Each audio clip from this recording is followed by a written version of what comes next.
세례 요한에 관한 두 번째 말씀입니다. 여러분, 오늘 본문에서 세례 요한은 이사야 선지자의 예언을 따라 약대 털옷과 가죽띠를 띠고 메뚜기와 석청을 먹으며 빈들에 있었다라고 성경은 증거합니다.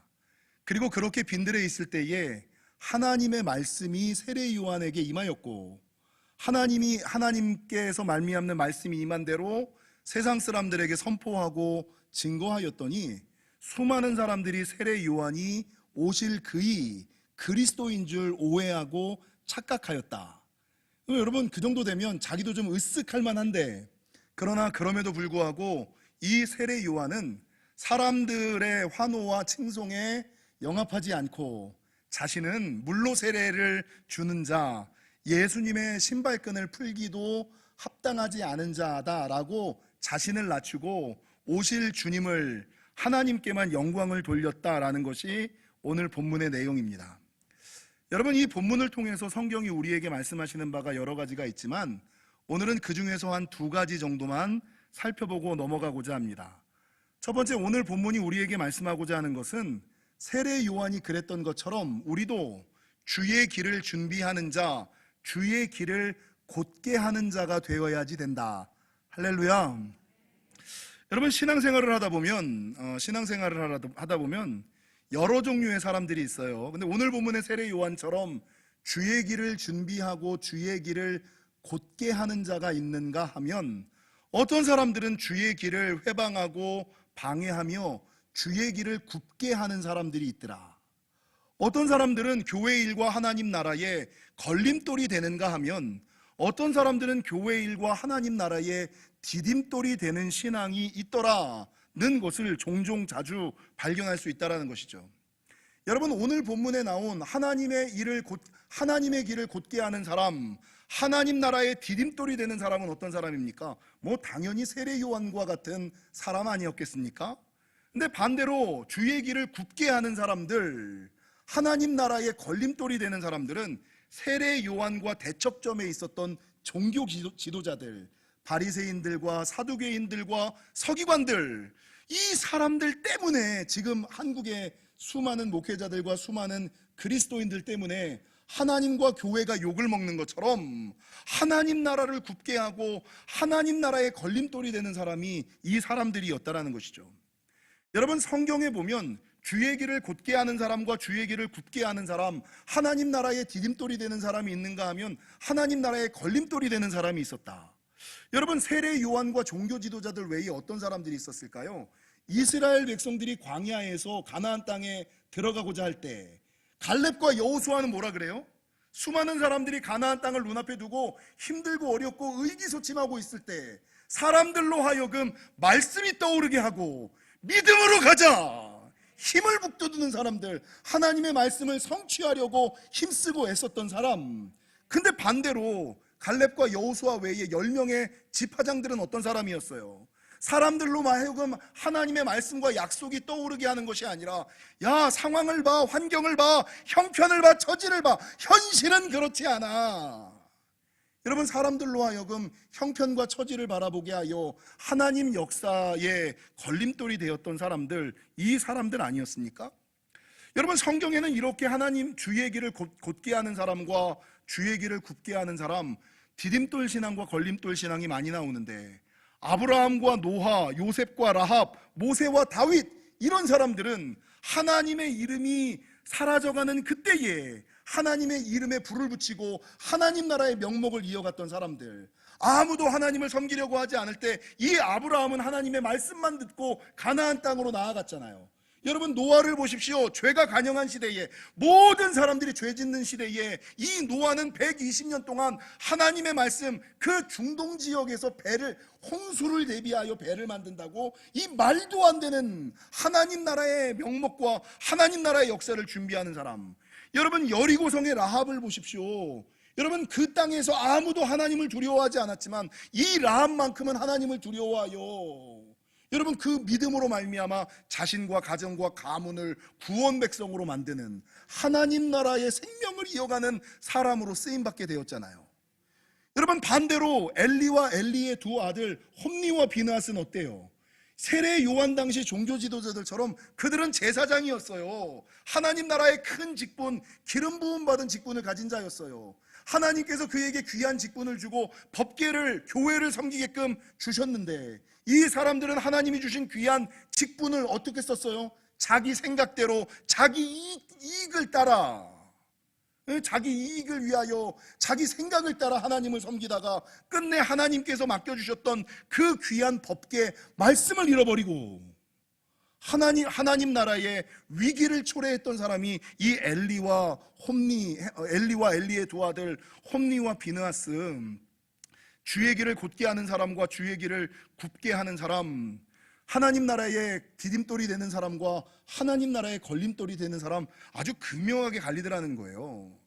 여러분, 교회 안에서도요, 어떤 사람들이 있냐면요, 아유 집사님 그 사람을 봐서라도 교회 가야 돼. 오늘 총회를 했거든요. 아우 우리 신도 회장 그 집사님을 봐서라도 총회 참석해야 돼.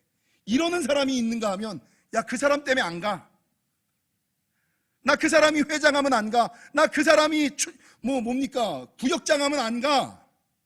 그 사람을 봐서 하나님 나라와 교회에 참석하는 사람이 있는가 하면, 그 사람 때문에 하나님의 일에서 멀어지는 사람이 있다라는 것이죠. 바라는 것은 오늘 본문의 세례 요한처럼, 세례 요한은 주의 길을 준비하고 주의 길을 곧게 했던 사람이었던 것을 기억하시고, 우리가 주의 길을 굽게 하고, 여러분 걸림돌이 되는 신앙이 아니라 주의 길을 곧게 하고 디딤돌이, 나를 딛고 일어서라. 나 때문에 수많은 믿음의 사람들이 세워지고 살아나는 놀라운 역사가 있으시기를 주님의 이름으로 간절히 축원합니다. 여러분, 두 번째, 오늘 본문을 통하여 성경이 우리에게 말씀하시는 가장 중요한 영적 진리가 하나 있어요. 그거는 하나님의 말씀은 빈들에서 임한다는 거예요. 오늘 본문에 이 세례 요한이 빈들에 있을 때에 하나님의 말씀이 임했다. 근데 이 본문을 잘 읽어보시면요, 이 세례 요한은 참 진짜 대단한 사람이었어요. 여러분, 세례 요한의 아버지 사가랴의 직업이 뭐였어요? 제사장. 사가랴의 어머니 엘리사벳은 누구의 반열이었어요? 아론의 후손이었잖아요. 그러니까 세례 요한은 태어나면서부터 금수저, 아버지는 제사장, 어머니는 아론의 후손. 그러니까 집안과 가문이 빵빵한 사람이었어요.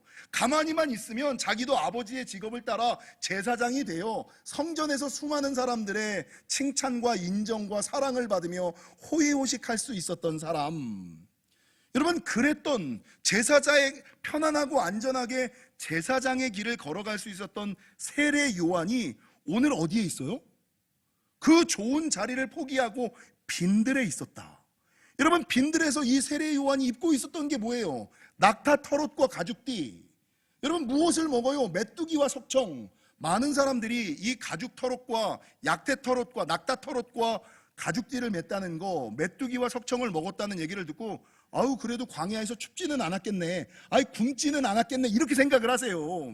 근데 이 세례 요한이 낙타 털옷과 가죽띠를 맸다는 것, 메뚜기와 석청을 먹었다는 것은 우리가 알고 있는 그런 의미가 아니에요. 여러분, 여기에는 두 가지 의미가 있거든요.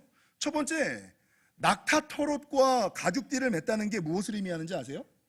우리는 잘 모르는데 이스라엘 사람들은 어떤 사람이 가죽 옷을 입고 가죽 허리띠를 띠면 그 모습을 딱 보자마자 뭐라고 떠오르냐면 선지자다. 이게 선지자들의 복장이에요. 선지자들의 복장. 근데 이 선지자의 복장을 누가 시작했냐면 구약의 엘리야가 시작했거든요.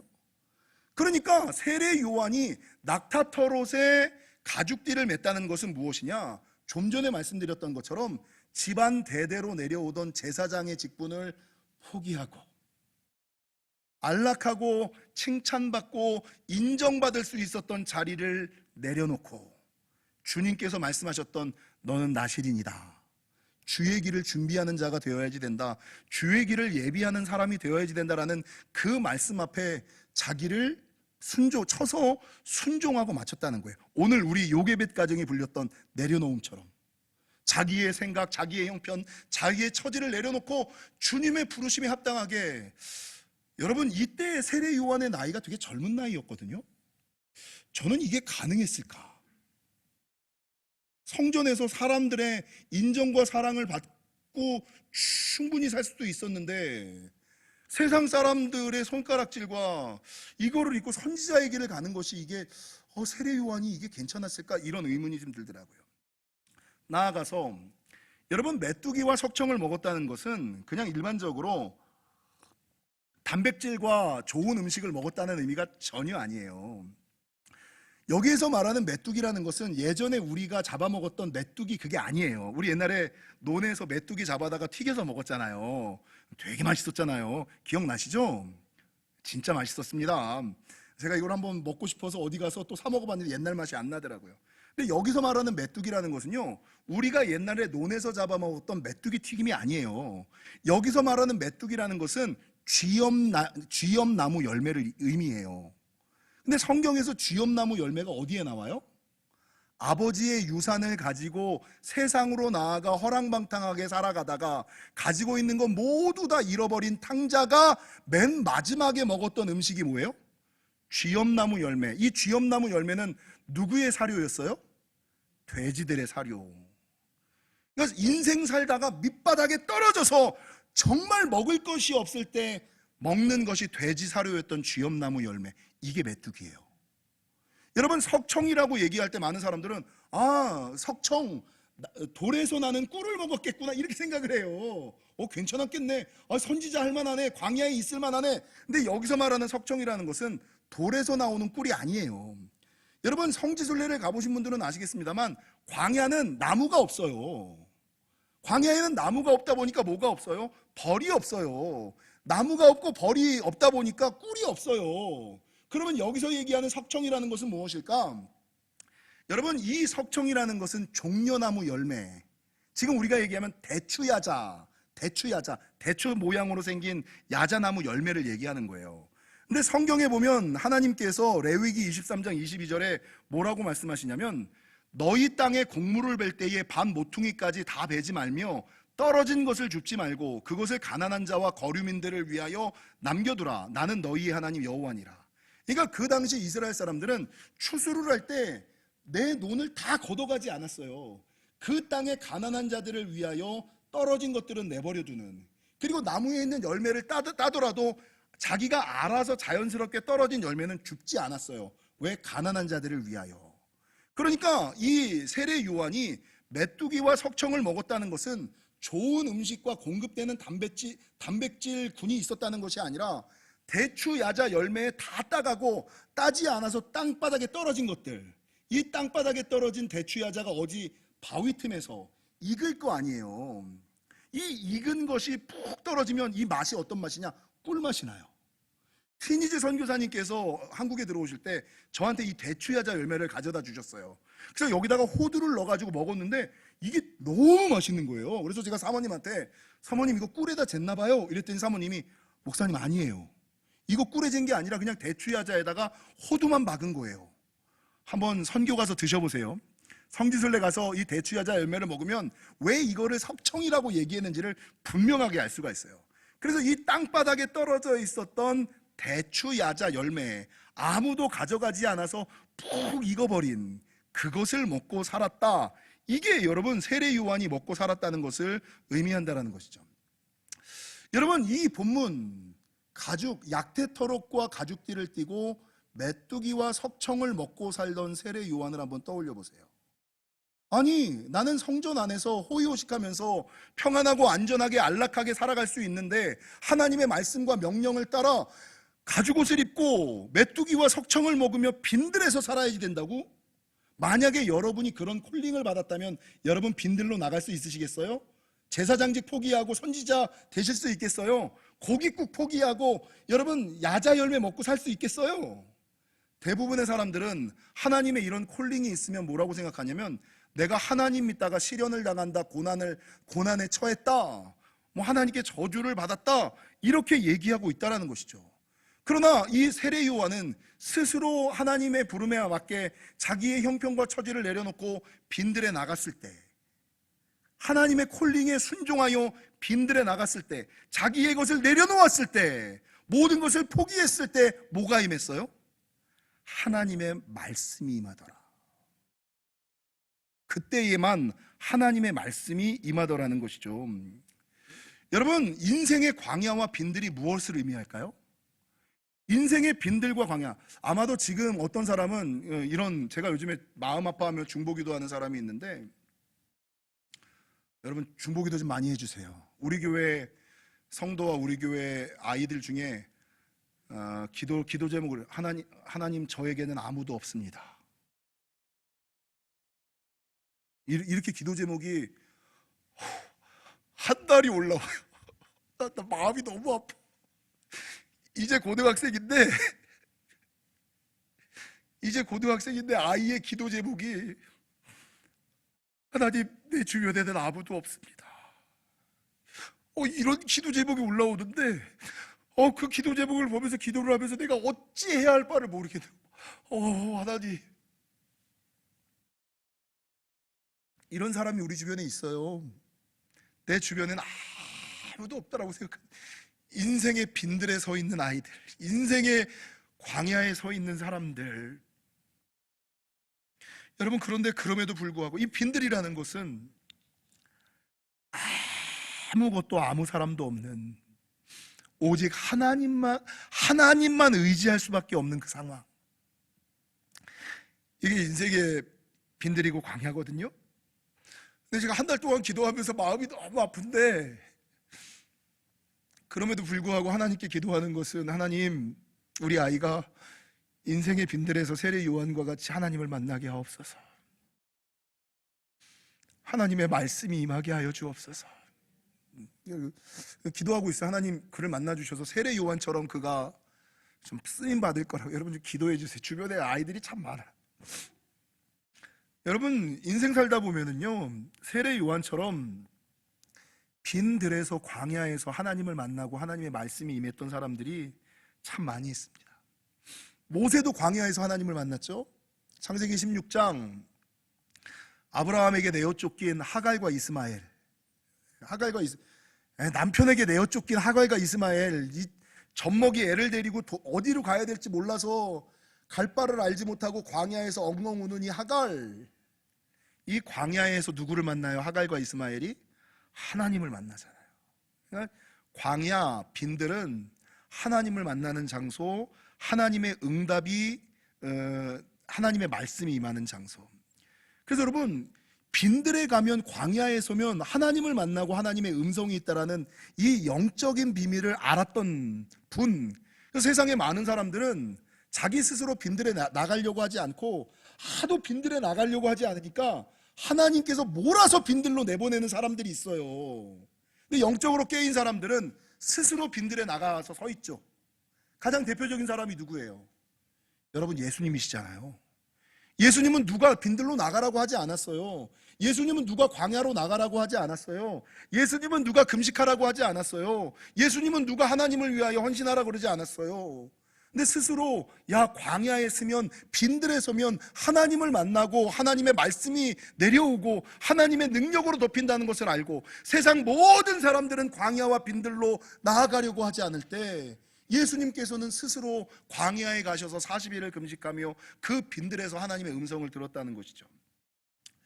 여러분, 사람들이 살아가다가 인생의 빈들과 광야에 서는 이유는 신명기 8장 2절과 3절에 보니까 뭐라고 증거하고 있냐면, 내 하나님 여호와께서 이 40년 동안에 내게 광야길을 걷게 하신 것을 기억하라. 이는 너를 낮추시며 너를 시험하사 내 마음이 어떠한지 그 명령을 지키는지 지키지 않는지 알려 하심이라. 너를 낮추시며 너를 줄이게 하시며 또 너도 알지 못하며 내 조상들도 알지 못하던 만나를 내게 먹이신 것은 사람이 떡으로만 사는 것이 아니요 여호와의 입으로 나오는 모든 말씀으로 사는 줄을 내게 알게 하려 하심이라. 그러니까 하나님께서 우리를 광야로 내모시는 이유가 뭐예요? 빈들에 세우시는 이유가 뭐예요? 우리를 시험하사 하나님 더욱 의지하게 하여서 끝내는 광야가 아닌 젖과 꿀이 흐르는 가나안 땅에 도달하게끔 하시기 위하여. 여러분, 광야를 지나지 않으면 가나안 땅에 들어갈 수 없어요. 인생의 빈들에 서보지 않으면 여러분, 가나안 땅에 들어갈 수가 없어요. 그래서 여러분, C.S. 루이스라는 기독교 학자가 뭐라고 말했냐면, 고통은 귀먹은 세상을 일깨우는 하나님의 확성기다. 너무 멋있는 말 아니에요? 여러분, 사람들이 너무 하나님의 음성을 안 들으니까 한 사람이 당하는 고통과 고난은 귀먹은 세상을 일깨우는 하나님의 확성기다. 듣지를 않으니까.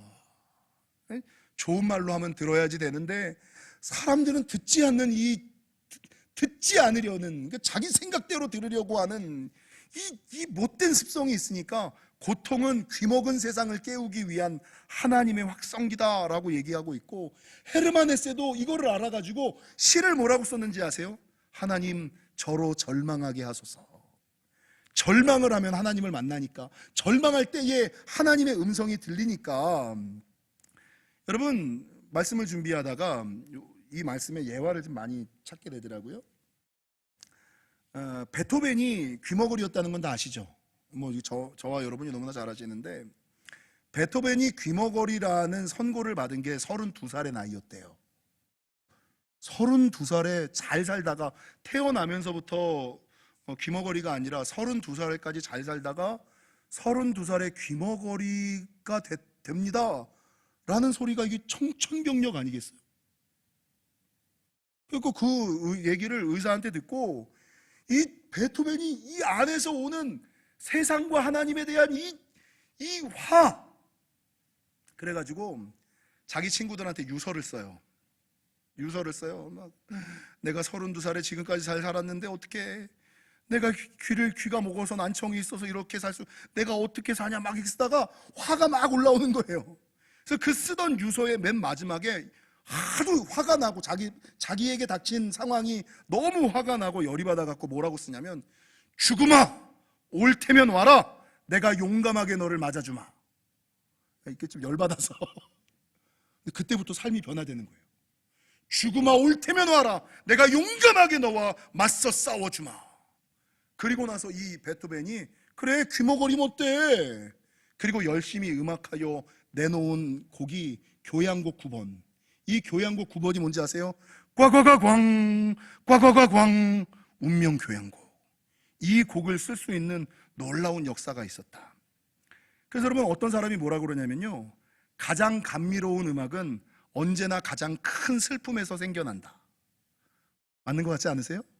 가장 감미로운 음악은 가장 큰 슬픔 속에서 태어난다, 이렇게 얘기를 하는 거죠. 여러분, 한 가지 예화만 드리고 말씀을 마칠게요.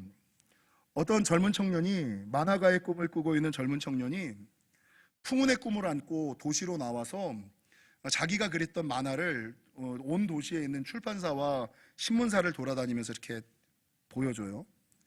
신문에 좀 실어달라고, 책으로 좀 내달라고. 근데 시골에서 올라와서 모든 도시의 출판사와 신문사에게 자기 만화를 보여줬는데 혹평을 받고 다 거절을 당해요. 이거 자기가 평생 꿈꿨던 만화가의 꿈이 다 무너지는 거 아니에요. 너무 화가 나고 어떻게 해야 될 바를 알지 못하고 막 죽겠는데, 그날이 주일이라 교회가 보이는 거예요.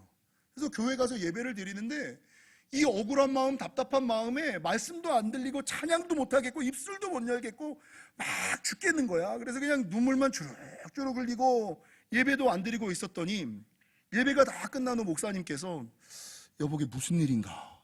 그러니까 이제 올라와서, 목사님, 제가 시골에서 있었는데 만화가의 꿈을 꾸다가 그렇게 10몇 년 동안 열심히 그렸던 만화를 가지고 이 도시에 와서 신문사와 출판사를 다 돌아다녔는데 이놈의 출판사와 신문사가 내 만화를 인정해주지 않고 다 거절하여 갈 데가 없는 신세가 되었습니다. 이렇게 푸념을 했겠죠. 목사님이, 그러면 실망하지 말고 당장 갈 데가 없으니 교회에 딸려있는 창고에서 좀 지내면서 우리 안내를 좀 구상해보자고. 목사님의 도움으로 창고를 딱 들어갔는데, 이 창고가 좀 좋은 창고였으면 모르겠는데 그 창고가 쥐새끼가 막 틱실틱실거리는 창고인 거예요. 얼마나 신세가 처량하고 못해. 저는 그런 창고를 성도들에게 제공하지 않습니다. 호텔을 잡아주면 잡아줬지.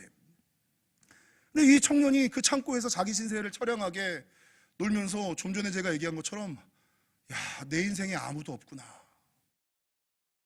내 인생에 아무것도 없구나, 그러고 있는데 쥐새끼가 막 이렇게 오거든요. 그래서 그래, 너밖에 없구나. 쥐새끼한테 먹을 거를 틱틱 주기 시작한 거예요. 근데 이 쥐새끼가 그 당시에 먹을 것이 없으니까 이 먹이 주는 청년에게 와서 노는 거야. 쥐새끼랑 논 거예요, 이렇게. 그러다가 이 쥐새끼를 관찰하고 행동 습성을 만들다가 이 쥐를 주제로 한 만화를 하나 그리면 좋겠다 라고 생각해서 그림을 그렸어요. 근데 이게 대박을 쳤어요. 이게 무슨 만화예요? 미키마우스. 이 청년의 이름이 누구예요? 월트 디즈니. 사랑하는 성도 여러분, 세상에 많은 사람들은 하나님께서 우리를 광야로 빈들로 내어 모시면 그거 가기 싫어가지고 빈들에 서 있으면 하나님 도대체 나 살아는 계시기는 한 겁니까?